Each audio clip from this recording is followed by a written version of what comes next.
Have you ever walked into a room and immediately felt something was wrong? The atmosphere is too heavy, the faces don't quite look right, and the energy makes your skin crawl.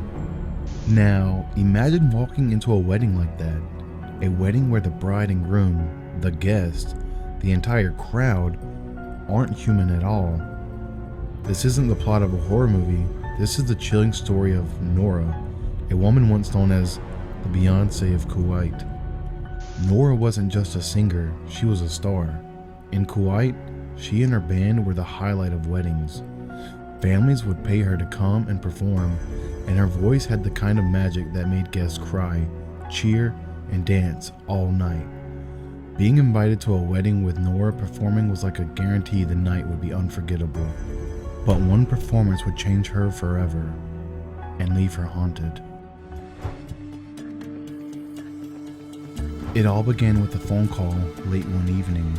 Nora wasn't planning to work that night. She had no event scheduled, no reason to dress up, and was ready for a quiet night, but the phone rang. On the other end was a woman, polite at first, then increasingly desperate. "Is this Nora, the famous Nora?" she asked breathlessly. When Nora confirmed, the woman begged her to come perform at her daughter's wedding. Nora tried to decline. After all, she had a life outside of singing. But the woman pleaded again and again, her voice trembling with urgency. She claimed it was her only daughter's wedding, and that the girl adored Nora. She said the night wouldn't be complete without her. Eventually worn down by the desperation in the woman's voice, Nora agreed. She and her band were given an address and told to arrive at 10 p.m. The house looked ordinary from the outside. It was large, yes, but Kuwait has many large homes. There was nothing unusual about its appearance. But stepping inside was another story. The ceilings were impossibly high, the walls decorated with intricate patterns and gold accents, the chandeliers brighter than the sun itself. It was like stepping into a palace hidden behind an ordinary door. The woman who had called greeted Nora warmly, shaking her hand with exaggerated joy. Yet when Nora's skin touched hers, something felt off. The hand was unnaturally dry, stiff, and brittle, as if Nora was holding bones wrapped in parchment. She brushed off the thought, not wanting to alarm her band. They were shown where to set up, and soon, music filled the grand hall. At first, everything seemed normal. The guests clapped, swayed, and cheered with enthusiasm. But as Nora scanned the crowd, she noticed something strange. Their clothing wasn't modern. In fact, it looked centuries out of date. Robes, gowns, and jewelry that belonged to another era. Then came the whisper. A bandmate tapped Nora's shoulder, trying to stay calm while strumming his guitar. "Look at their legs," he urged.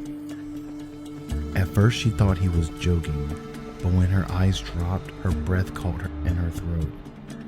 The guests' legs were not human. Some bent backward like an animal's. Others ended in hooves. These weren't people at all. They were jinn, shapeshifters from ancient folklore, beings said to live in parallel to humans, often crossing into our world under cover of night. Nora realized she and her band weren't just performing at a wedding, they were entertaining a congregation of jinn. As the clock struck midnight, the atmosphere shifted. The joyous crowd turned chaotic. The guests no longer danced. They leapt unnaturally high into the air, screeching and chanting in voices that no longer sounded human. Some began tearing at their own flesh, ripping pieces of their skulls and ears, tossing them onto the floor like offerings. The music became a prison. The band couldn't stop playing without risking their lives, so they forced themselves to continue. Their hands trembled, their voices cracked, but they played on. When the band asked for a break, the woman, the jinn who had made the call, hesitated, but allowed it. Nora and her musicians huddled in a small side room, their faces pale and slick with sweat. "We can't leave yet," Nora whispered. "They brought us here at 10 p.m. for a reason. Jinn take human form at night. but not during the day. If we run now, they'll know.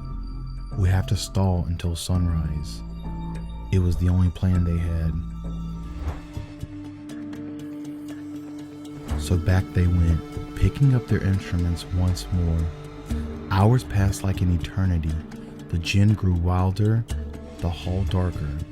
The smell of blood and decay clung into the air. Some of the musicians began vomiting between songs, overwhelmed by the grotesque spectacle, but they still played. Finally, at 4 a.m., the first silver of dawn broke across the horizon. The change was immediate. The jinn froze mid-dance, their bodies stiff, their voices silenced. Then the illusions began to crumble. The glittering chandeliers flickered and went dark. The grand pillars and ornate walls dissolved into crumbling plaster. The magnificent mansion shrank into nothing more than an abandoned, rotting house.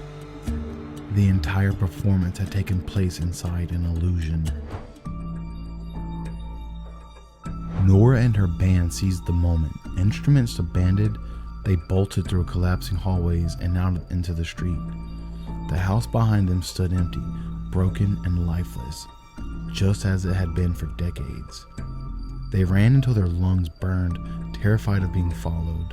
When they finally slowed, a man appeared, asking why were they running. At first the band panicked, assuming he was another jinn, but he was human, confused, concerned, and very much alive. When they explained what had happened, the man grew quiet. Then he said something that chilled them to their core. That house, he told them, has been abandoned since before I was even born. Nora never sang at another wedding again. As always, thank you for watching. Stay weird.